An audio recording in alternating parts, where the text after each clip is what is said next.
इस press conference में media के सभी साथियों का स्वागत है।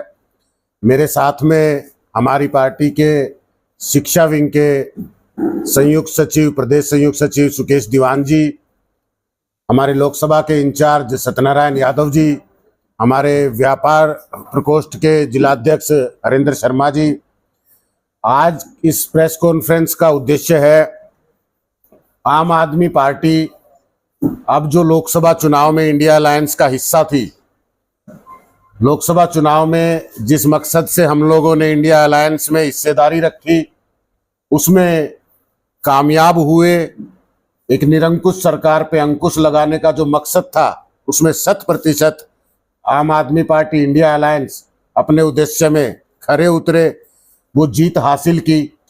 अब हरियाणा प्रदेश के अंदर आने वाले अक्टूबर माह में हरियाणा विधानसभा का चुनाव होने जा रहा है और आम आदमी पार्टी हरियाणा के पूरी की पूरी टीम, पूरा का पूरा संगठन जिस चुनाव को लेकर पिछले 2 साल से लगातार जमीन पे सक्रिय है, एक बड़ा संगठन बना के तैयार किया आम आदमी पार्टी ने। हरियाणा के अंदर दिल्ली और पंजाब की तर्ज पर काम करने की राजनीति को स्थापित करने के लिए आम आदमी पार्टी अब चुनाव लड़ने के लिए पूरी तरह से तैयार है। इसी को लेकर कल करनाल के अंदर प्रदेश स्तर के पदाधिकारी बैठक की गई, कार्यकर्ता सम्मेलन किया गया। राष्ट्रीय संगठन महामंत्री संदीप पाठक जी की अगुवाई में इस सम्मेलन में कल विधानसभा चुनाव को लेकर आम आदमी पार्टी ने शंखनाद किया, आगाज किया। आज से हमारी पार्टी जमीन पर उतरकर सबसे पहले एक जन संवाद कार्यक्रम की शुरुआत कल उस सभा से की गई है। इस कार्यक्रम के तहत गांव-गांव जाकर हर गांव में हरियाणा के आम आदमी पार्टी का कार्यकर्ता पहुंचेगा और गांव में जनसंवाद कर कर जो गांव के स्थानीय मुद्दे हैं, जो विधानसभा क्षेत्र के स्थानीय मुद्दे हैं, उन सब पे गांव के लोगों से विचार करके, जनता से विचार विमर्श करके उन मुद्दों को उठाएगा और इन्हीं मुद्दों को लेकर हम लोग विधानसभा चुनाव में मजबूती से लड़ाई लड़ने जा रहे हैं। हमें पूरा विश्वास है कि जिस लड़ाई को 2 साल से लड़ने की तैयारी आम आदमी पार्टी कर रही थी, 2024 के विधानसभा चुनाव में दिल्ली में जिस तरह से प्रचंड बहुमत की सरकार आम आदमी पार्टी बनाती आ रही है, पंजाब में जिस तरह से प्रचंड बहुमत की सरकार बड़े बड़े राजनीतिक दलों को पछाड़कर आम आदमी पार्टी ने बनाई, हरियाणा के अंदर भी त्रस्त जनता जो लगातार कभी इनेलो के राज में, तो कभी कांग्रेस के राज में, तो भारतीय जनता पार्टी के राज में, तो जेजेपी के गठबंधन वाले राज में जिस तरह से परेशान हुई है, जिस तरह से आज हर वर्ग परेशान है, चाहे हमारे किसान भाई, चाहे हमारे व्यापारी भाई, कर्मचारी भाई, हमारे प्रदेश की महिलाएं, हमारे प्रदेश का एक एक वर्ग, हमारे प्रदेश का युवा बेरोजगारी से जूझ रहा है। पिछले 5 साल के अंदर भारतीय जनता पार्टी की गठबंधन की सरकार एक भी रोजगार उपलब्ध नहीं करा पाई। बार बार इन मुद्दों पर आम आदमी पार्टी मुखरता से अपना पक्ष भी रखती रही है, आंदोलन भी करती रही है। तो हर वर्ग का जिस तरह से शोषण किया गया है भारतीय जनता पार्टी और उससे पहले कांग्रेस और उससे पहले क्षेत्रीय दल इनेलो द्वारा, या और भी जितने भी दल अब तक सरकार में शामिल रहे हैं, अब आम आदमी पार्टी एक बड़े विकल्प की तरह जनता के बीच में है। और हम जहां भी जाते हैं, जनता एक ही चर्चा करती है कि काम तो दिल्ली और पंजाब में जिस तरह से अरविंद केजरीवाल ने करके दिखाया, हिंदुस्तान की राजनीति में आज तक किसी नेता ने, किसी पार्टी ने इस तरह से काम नहीं किया। जिनकी कथनी में जो कह दिया एक बार, वो 100% उन्होंने अपने पूरे कार्यकाल में पूरा किया हो। ऐसी पार्टी आम आदमी पार्टी है और हमें पूरा विश्वास है कि लोग सर माथे रख के आम आदमी पार्टी को इस बार मजबूती से आम आदमी पार्टी की सरकार हरियाणा में बनाने जा रहे हैं। जैसे आपने दिल्ली और पंजाब के जो विकास कार्य गिनाए, फिलहाल जो दिल्ली में पानी की मारामारी चल रही है, उसको लेके आप क्या कहेंगे? बिल्कुल, दिल्ली सरकार लगातार इसके लिए आवाज भी उठा रही है। दिल्ली के अंदर जो पानी का क्राइसिस इस वक्त है, दिल्ली को जितना उपयुक्त पानी मिलना चाहिए वो पानी दिल्ली के पास आज नहीं पहुंच रहा। वहां की सरकार, आम आदमी पार्टी की सरकार लगातार केंद्र से ये मांग कर रही है, सुप्रीम कोर्ट तक कानूनी पैरवी करके दिल्ली की जनता की जरूरत, पानी की जरूरत को पूरा करने का प्रयास कर रही है। जब इन सब रास्तों से भी कोई समाधान नहीं बना, तो हमारी जो वहां की जल मंत्री हैं, जो आतिशी जी हैं, उन्होंने सत्याग्रह कर कर भी सरकार पर दबाव बनाने का प्रयास किया है। और हमें पूरा विश्वास है जिस तरह से दिल्ली की जनता की जरूरतों का ध्यान आम आदमी पार्टी रखने में कामयाब रही है, चाहे वो शिक्षा, स्वास्थ्य, बिजली की व्यवस्थाएं हो, चाहे महिलाएं हो, चाहे बुजुर्गों की हो, इस तरह ये पानी का संकट भी ज्यादा देर तक दिल्ली की जनता के सर पे नहीं रहेगा।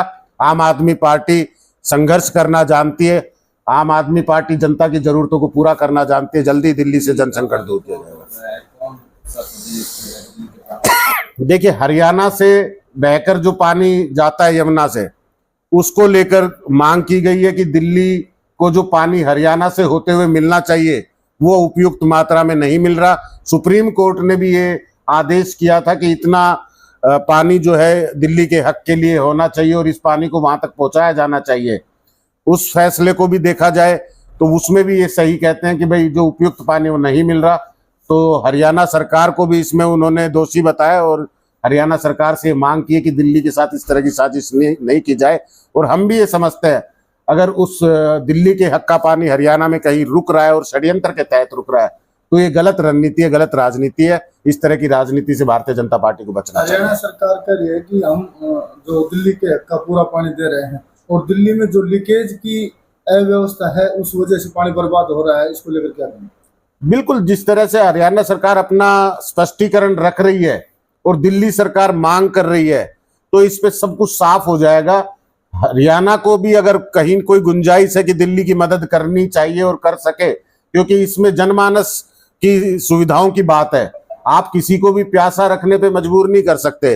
तो अगर कहीं भी ऐसी कोई गुंजाइश है और दिल्ली अगर आपको जिम्मेदार मान रहा है या फिर आपके सामने हाथ रख रहा है कि आप पानी दीजिए, तो हरियाणा सरकार को भी विचार करना चाहिए। और कहीं पानी वेस्ट हो रहा है, चोरी हो रहा है और दिल्ली सरकार को जरूरत है उस पर काम करने की, तो हम समझते हैं हमारी सरकार को भी उस पर काम करना चाहिए। जो पानी है उसको एटलीस्ट जनता तक पहुंचाना चाहिए। हरियाणा की सर पंजाब में आम आदमी पार्टी की सरकार है और हरियाणा में बीजेपी की सरकार है। आपको पता है कि दक्षिण हरियाणा की प्यास SYL नहर से, तो उसके लिए क्या कार्रवाई आम आदमी पार्टी? देखिए, बहुत बार इस पे चर्चा भी हुई है, आप लोगों के माध्यम से भी ये सवाल बार बार पूछा गया है और इस पे बहुत ही स्पष्ट जवाब हमने हर बार दिया भी है। दिल्ली ना हरियाणा और पंजाब के इस SYL के मुद्दे को लेकर पंजाब के अंदर आम आदमी पार्टी की सरकार जब से बनी है बार बार ये सवाल उठता है कि हरियाणा को आपकी सरकार जो है वो पानी नहीं दे रही। आपकी सरकार पंजाब में बनी, पंजाब के लोगों का और आपकी सरकार का जो कहना है वो ये है कि पंजाब को खुद के लिए उपयुक्त पानी नहीं मिल रहा। वहां पर आधे जो जिले हैं वो पानी के लिए तरस रहे हैं, पानी की वहां पे पूर्ति नहीं की जा पा रही। इसी के साथ अगर दूसरे पहलू को जोड़ा जाए, जो केंद्र की मध्यस्थता की बात भी होती है और केंद्र की जिम्मेदारी की बात भी होती है, तो केंद्र के हमारे प्रधानमंत्री नरेंद्र मोदी जी ने 2018 में ये बात कही थी, जो आज पंजाब सरकार भी बार बार दोहरा रही है, कि पाकिस्तान में जो पानी जा रहा है अगर उसको रोक लिया जाए तो हरियाणा, पंजाब के साथ साथ देश के उत्तरी भारत के अनेक राज्यों की जो पानी की कमी है वो पूरी की जा सकती है। और नरेंद्र मोदी जी ने 2018 में खुले मंच से एक बयान में ये कहा भी था कि देश का पानी पाकिस्तान में जा रहा है, नरेंद्र मोदी इस पानी को रोकेगा। और नरेंद्र मोदी ने इस पे काम करना शुरू कर दिया है। तो 2018 में शुरू किया काम कहां तक पहुंचा? क्यों नहीं अब तक पंजाब की प्यास बुझ पा रही? क्यों नहीं अब तक हरियाणा को अपने हक का पानी मिला? क्यों नहीं उत्तरी भारत के अनेक राज्यों को अपना पानी मिला? इसका जवाब नरेंद्र मोदी जी को देना चाहिए। रोजगार को लेकर सर क्या अभय सिंह यादव से बात की गई तो उन्होंने कहा कि जो दिल्ली सरकार की मंत्री धरना प्रदर्शन कर रही है ये एक फैशन बन चुका है, तो इस पर क्या? देखिए, हरियाणा के जितने भी राजनीतिक मंत्री हैं, अगर वो दक्षिण हरियाणा से आज उन्हें जल मंत्री बनने का सौभाग्य मिला है और दक्षिण हरियाणा इस वक्त पानी की किल्लत से जूझ रहा है। मैं गाँव के दौरे पे था, जिस तरह से गाँव में आज लोगों को पानी की सप्लाई नहीं मिल रही।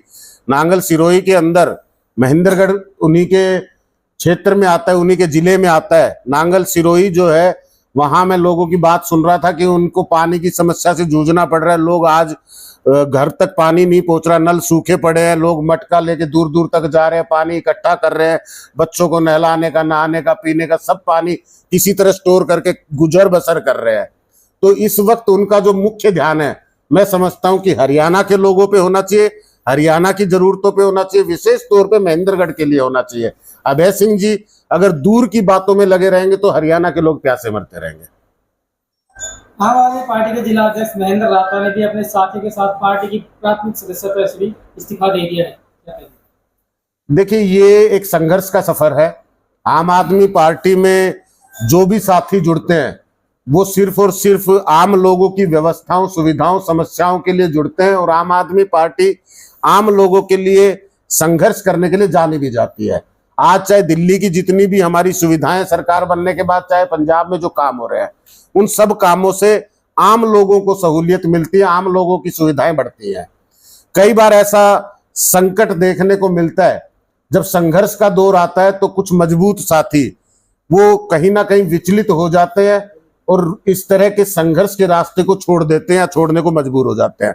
महेंद्र सिंह जी हमारे बहुत अच्छे जिलाध्यक्ष रहे, मजबूती से उन्होंने काम भी किया और उनके काम करने के तरीके और उनके जिस तरह का उनका प्रभाव था उसको देखते हुए पार्टी ने उनको उचित स्थान भी दिया, उचित जिम्मेदारी भी दी।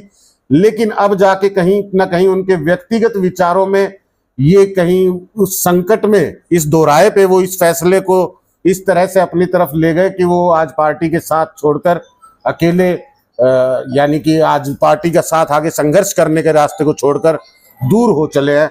तो हम ये समझते हैं कि जरूर उनकी कोई मजबूरी रही होगी, जरूर कहीं ना कहीं इस संकट से वो जूझ नहीं पाए होंगे या फैसला उन्होंने अपना लिया होगा। आम आदमी पार्टी के बाकी मजबूत साथी सभी, जो आम जनता जो जुड़ी हुई है, जो लाखों का हमारा संगठन है, वो आज भी आम आदमी पार्टी के साथ चल रहे हैं और संघर्ष के रास्ते पे चल रहे हैं। सर, मुख्य रूप से विधानसभा चुनाव अभी होने वाले हैं, आम आदमी पार्टी किस एजेंडे को लेकर चुनाव में मैदान में आएगी? आम आदमी पार्टी मुख्य रूप से जो मूलभूत सुविधाएं हैं जनता की, जो हम दिल्ली पंजाब में करते हैं, उसको लेके रखेंगे और इसके अलावा जो क्षेत्रीय मुद्दे हैं, जो स्थानीय मुद्दे हैं, हर विधानसभा को लेकर उन मुद्दों को हम लोग इस जनसंवाद के माध्यम से जानने की कोशिश करेंगे और इन मुद्दों पर चुनाव लड़ने की कोशिश। बात करें लोकसभा चुनाव की, तो लोकसभा चुनाव में एक सीट डॉक्टर सुशील गुप्ता जहां से उम्मीदवार थे कुरुक्षेत्र से, तो वहां पर आपको क्या लगता है किस प्रकार का वोट बैंक रहा और उसको किस प्रकार का आधार मानते हैं? देखिए, लोकसभा सीट पर हमें 5,13,000 के समथिंग वोट मिले और 5,13,000 वोट मिलने के बावजूद भी लगभग 30,000 से 29,000 कुछ वोटों से भारतीय जनता पार्टी के उम्मीदवार जो है वहां जीत गए। आम आदमी पार्टी ने मजबूती से इस चुनाव को लड़ा। वोट जो रिजल्ट है, जो वो नंबर ऑफ वोट्स हैं, वो अपने आप में एक उदाहरण है उस लड़ाई का, उस संघर्ष का।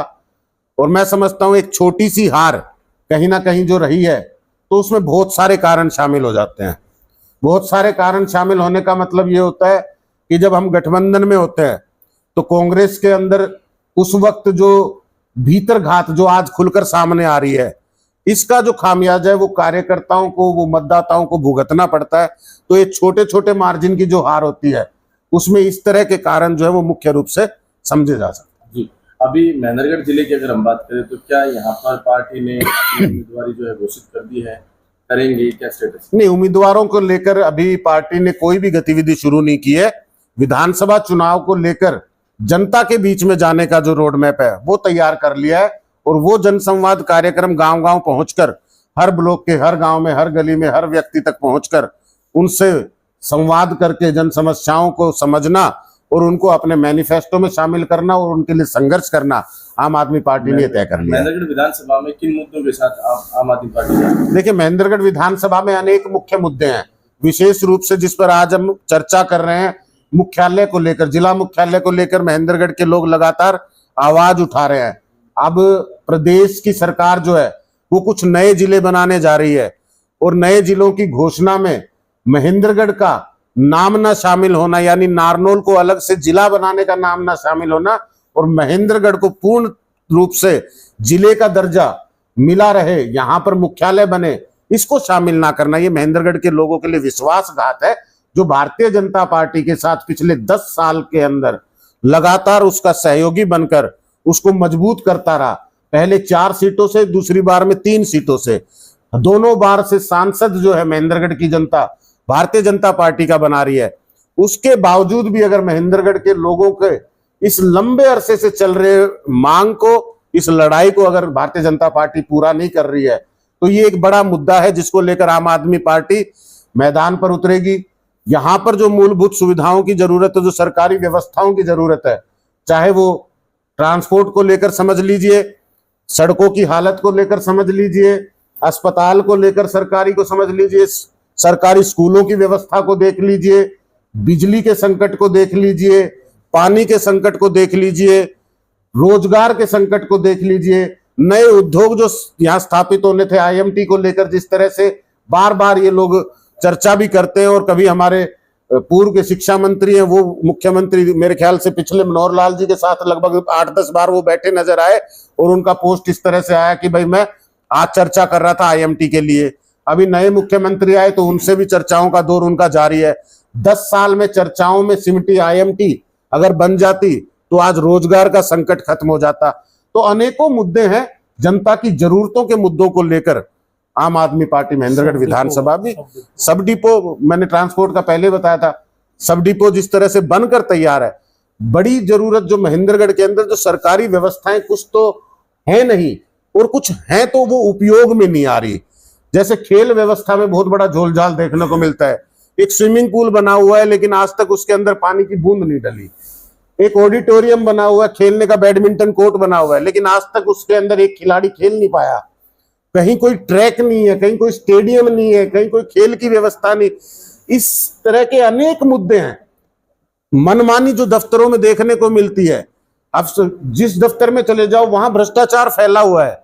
इन सब चीजों को देखते हुए, इन सब मुद्दों को शामिल करते हुए आम आदमी पार्टी मजबूती से हरियाणा के अंदर, महेंद्रगढ़ के अंदर चुनाव लड़ा। अभय सिंह चौटाला ने कहा कि जो पिछला लोकसभा चुनाव है बीजेपी और कांग्रेस ने मिली भगत से चुनाव लड़ा है, जैसे कहीं पर किसी उम्मीदवार को हराया, कहीं पर जिताया। आप सहभागी रहे, कांग्रेस से क्या कहें?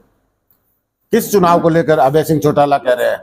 जो लोकसभा चुनाव बीता है, लोकसभा चुनाव में वो भारतीय जनता पार्टी की बी टीम की तरह कुरुक्षेत्र में प्रत्याशी बनकर उतरे। कुरुक्षेत्र की जनता ने उनको सिर्फ और सिर्फ ताऊ देवीलाल के परिवार के से होने का, जननायक देवीलाल जी के मान सम्मान का ध्यान रखते हुए उनके साथ लगी रही। लेकिन उन्होंने पर्सनली इस सारे सम्मान का, इन व्यक्तियों का, उन समर्थकों का दुरुपयोग किया, क्योंकि सारे के सारे कुरुक्षेत्र लोकसभा के जितने भी साथी थे वो चाहते थे भारतीय जनता पार्टी की हार, भारतीय जनता पार्टी का कैंडिडेट वहां से हारे। लेकिन अभय सिंह चौटाला ने एक साजिश के तहत भारतीय जनता पार्टी की बी टीम बनकर वहां पे चुनाव लड़ा। 80,000 वोट के लगभग उनको वोट मिले, और ये एक बड़े कारणों में शामिल है कि इस तरह से उन्होंने अपने ही कार्यकर्ताओं की भावनाओं का नाजायज फायदा उठा के दुरुपयोग करके भारतीय जनता पार्टी को जीत पहुंचाई। और आज अगर वो कहते हैं कि कांग्रेस ये थी या वो थी, तो ये सब बातें वो अपनी उस कमी को छुपाने के लिए कह रहे हैं। जैसे गुरुग्राम से राज बब्बर को प्रत्याशी उतारा है, जो बिल्कुल कार्यकर्ताओं से अनभिज्ञ थे, कोई मुलाकात नहीं थी, इसमें क्या कमजोरी मानते हैं? हम तो पहले से कहते आ रहे हैं कि इस लोकसभा चुनाव के अंदर जनता ने भारतीय जनता पार्टी का सुपड़ा साफ करने के लिए, भारतीय जनता पार्टी का सफाया करने के लिए चुनाव लड़ा था, और ये नतीजों में नजर भी आता है। चाहे कांग्रेस ने अपना उम्मीदवार राज बब्बर को क्यों ना बना दिया हो, हेलीकॉप्टर से क्यों ना उतार दिया हो, पैराशूट से क्यों ना उतार दिया हो, उसके बावजूद भी जनता ने वोट दिया इंडिया गठबंधन के उम्मीदवार को दिया। इसका मतलब साफ था कि उम्मीदवार कोई भी रहा हो, लेकिन जनता ने भारतीय जनता पार्टी की खिलाफत में कोई कमी नहीं छोड़ी। कहीं ना कहीं कोई नुकसान हुआ सीट का। जब हम पहले भी चर्चा कर रहे थे कि 8 सीटें तो साफ नजर आ रही थी, 10 की 10 भी आ सकती थी, तो 8 सीटों में ये भी सीट शामिल है जिसमें आपने गलत कैंडिडेट उतारा, गलत कैंडिडेट का चयन किया।